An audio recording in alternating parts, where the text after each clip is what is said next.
stop presenting the forecast and the numbers and start leading the conversation. Hi, I'm Heather Cole, executive advisor and analytics coach. And clients come to me and they're always saying, Heather, how do we make our planning and forecasting meetings more exciting? How do we make presentations where we're sharing the numbers, get people engaged? And here's the trick. The number is the story. The number is just a clue. And when we start to challenge people and we encourage them to think, we are bringing them into the conversation and we're letting them feel worthy. We're feeling valuable. And so as we start presenting our numbers, we need to take some new approaches to entice people to be part of the team and take ownership of these numbers. So planning and forecasting presentations are not just about reporting those numbers.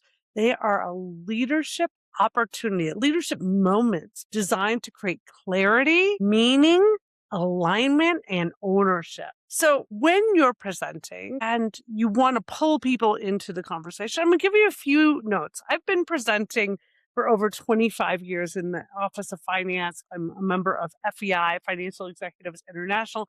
I present at their conferences, and I'm going to give you some speaking techniques that I've used over the years. And the first one is what we call bounce. Have you ever been in a planning or a forecasting meeting where the numbers were technically right, but the room was completely flat? So right now, as you hear me say that, are you thinking of a time that you were in a meeting and it was just like there was no energy? You probably are, because I just did what we call bounce. And how this works is you invite people to think of a time that reflects what you're talking about. A lot of times this starts with, have you ever, or did you ever have someone in your life that? When we kind of tell them to think about something, we're actually commanding them and they cannot help but think about themselves and their own experiences. And it's kind of like they're bringing themselves into the story. Now, we all know that everyone's favorite subject is themselves. So when we do this technique of bounce and bring them into the story,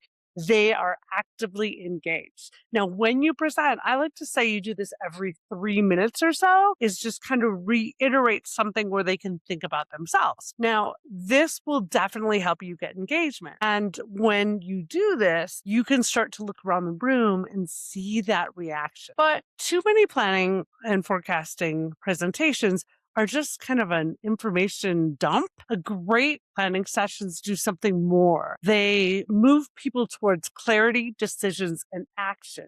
I like to say it's empowerment. A forecast that does not create a decision is just a report. And so we want to make sure that we are empowering people to make decisions. So one of the best ways that to make this shift is how you open that conversation. Now, we talked about bounce. We're able to use this technique, and I want you to practice it. Here's the thing about presenting. If you practice every day, if you're in a group of 3 or 4 people, just try it. Just be like, hey, have you ever had a time when?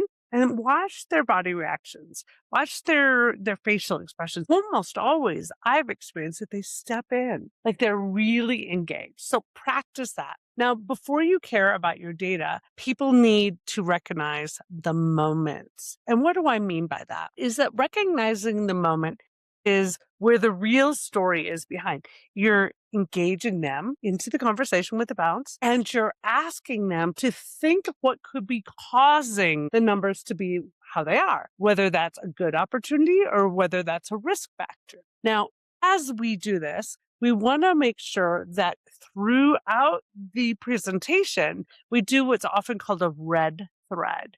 A red thread is something that we weave in and we kind of reiterate it. Oftentimes, it could be an expression, a quote that you use. Maybe I'll try this one in this presentation. The number is not the story. The number is a clue. Now, if I kept repeating that through my presentation, everyone would be leaving with, hey, that was the central idea or theme of my presentation. The number is the clue to what is changing our business. The number is the clue to the assumptions we are breaking. And the number is the clue to where the leaders need to make decisions. Do you see how I can weave the number is the clue throughout that? Now, I could keep reiterating that in my forecasting and planning meeting, and everybody will start to think, the number is the clue. You almost want them so they're like almost like repeating it. It's like one of those great jingle commercials that you can't get out of your head. Now, as we know that the number is not the story, it's a clue, you're also inviting them to think. Now, in order for them to think, we first need to start with clarity. A great planning presentation will create the clarity, not the complexity. We don't want to show them how smart we are with numbers. We want to make it super simple for everyone in the room to understand. So things that matter there, the strategic goals of the organization, how decisions that were made are in alignment with those strategic goals. And most planning presentations try to prove how much work was done. Like, look at all the stuff we did. Honestly, that doesn't steer the ship. We want to convert planning into a thing that helps us navigate the future, not just to report on the past. And we need to understand the why. Once we understand the why, it empowers people to make decisions in alignment with that why. Finance teams work incredibly hard, and the model is complex. But we want to take that complexity and make it to simplicity. Executives do not need every detail in the meeting. They need clarity. They need to know what changed, why does it matter, what did we learn, what decisions need to be made, what adjustments do we need to make. That's where influence. So if you're a CFO, if you're a finance leader, and you feel like your voice is never heard, this is why. Because you haven't created an inspiration, an alignment, something that they can say, I'm a part of this. And so that's also why you don't have the accountability that you want. Now, you could use a quote. I love quotes. Like, leadership is not proven by the number of facts we present, but the clarity we create from them. Now, you may be wondering, Heather, where did you get that quote? I didn't make it up. I leveraged AI.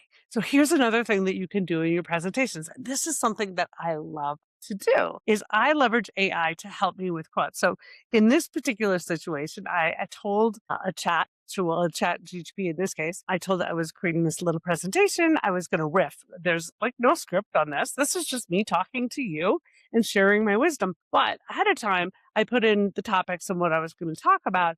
And I said, what would Abraham Lincoln say about this? Like, if I wanted to create a great quote, who are the people that have some of the best quotes in the world?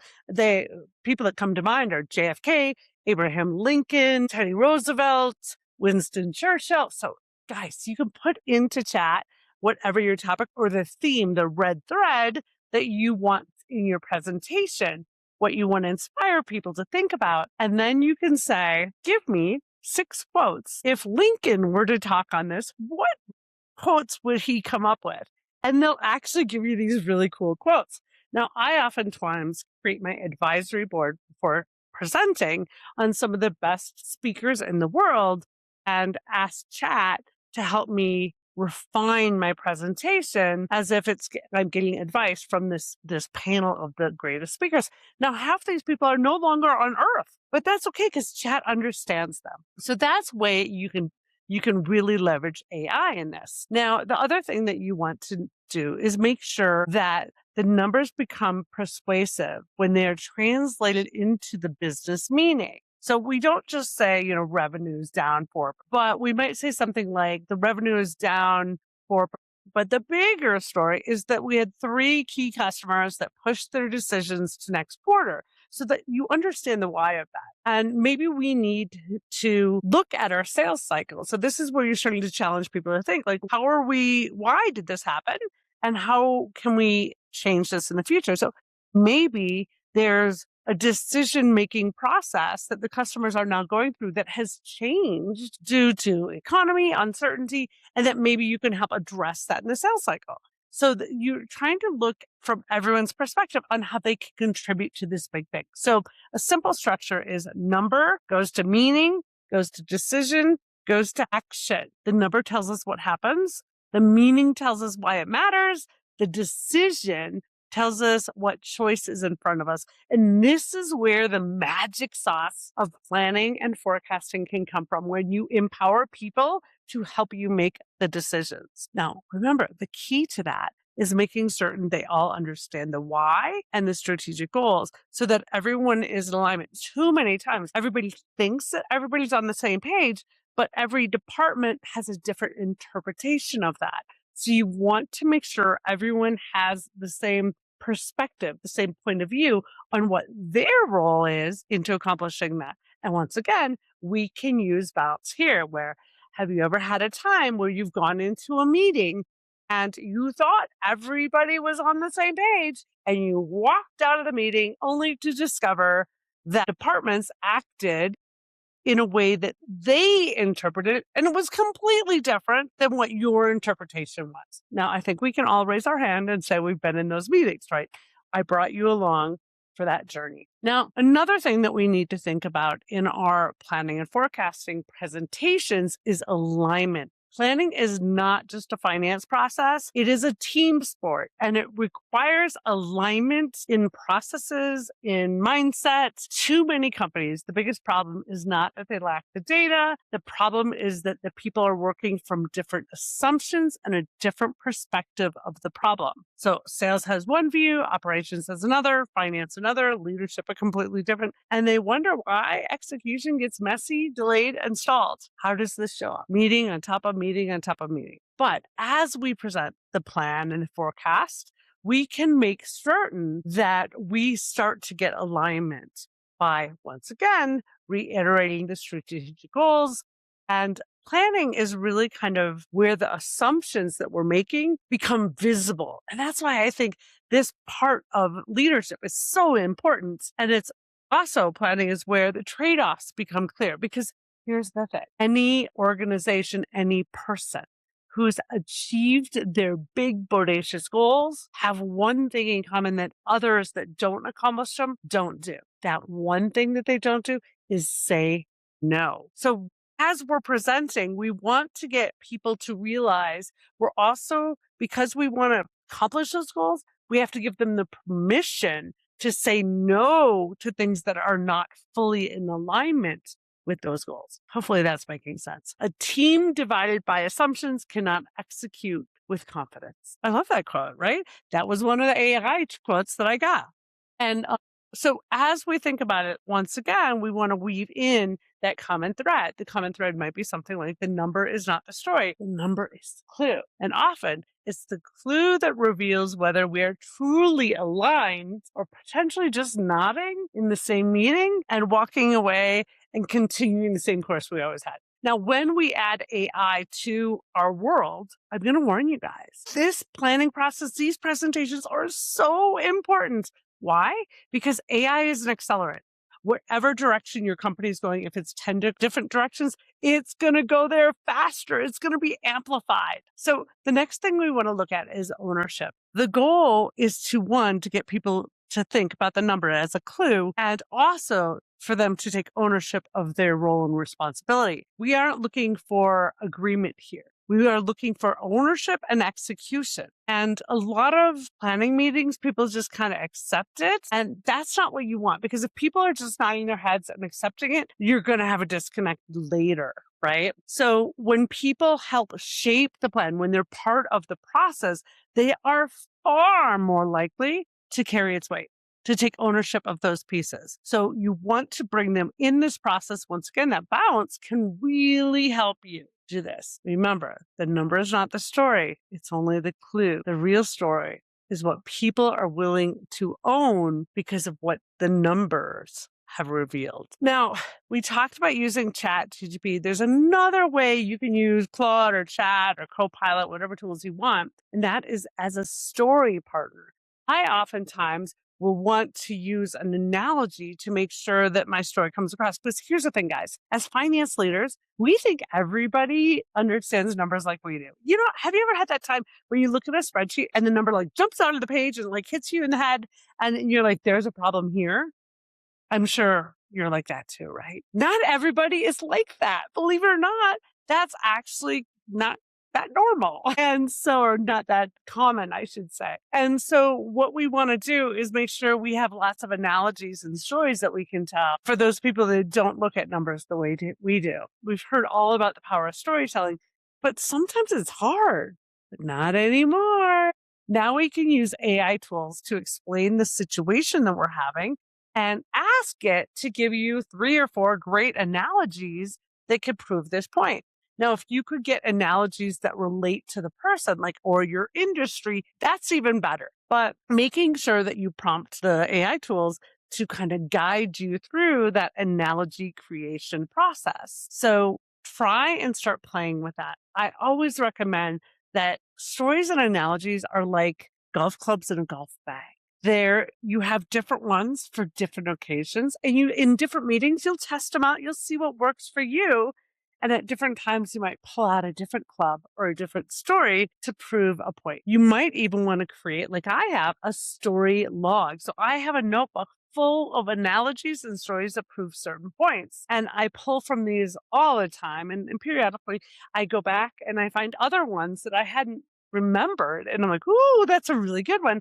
Let me pull that back into my story. So hopefully we've given you some great nuggets here today. The goal is to create a presentation that doesn't just tell the numbers or where we're going or why we even got to where we are, but one that inspires people. I think planning and forecasting is the most exciting part of all businesses. And you know why? It's because it's connected to everything. We have to have a shift. Planning and forecasting is no longer like trying to justify the numbers. It should be a navigation tool, a compass for our organization. Your forecast should be a compass, and it should be okay to turn off course periodically because who knows what the opportunities that will come in. I think in this uncertain world, it's even more exciting because uncertainties can create opportunities. So hopefully you've learned a nugget or two. If you take one thing out of this presentation. Maybe it's bounce where you say, have you ever had a time in your life in? Maybe it's leveraging AI to get some great stories or some great quotes. Or maybe it's the red thread and weaving that common repeatable phrase throughout your presentation, like the numbers don't tell the story, it's the clue. Hopefully, I've given you some things to think about. If you're just starting to realize that your planning process is broken, it needs to be revised, check out our website at lodestarsolutions.com. We have all sorts of resources for people to realize that maybe they've outgrown their current planning tool. Maybe they just need to do a new discovery process or requirements discovery process to identify how they can better their existing and just kind of add new things into it. But what you measure absolutely matters. I'm Heather Cole with Lodestar Solutions. Hopefully this helped and follow us, join our mailing list. We'll have more videos coming.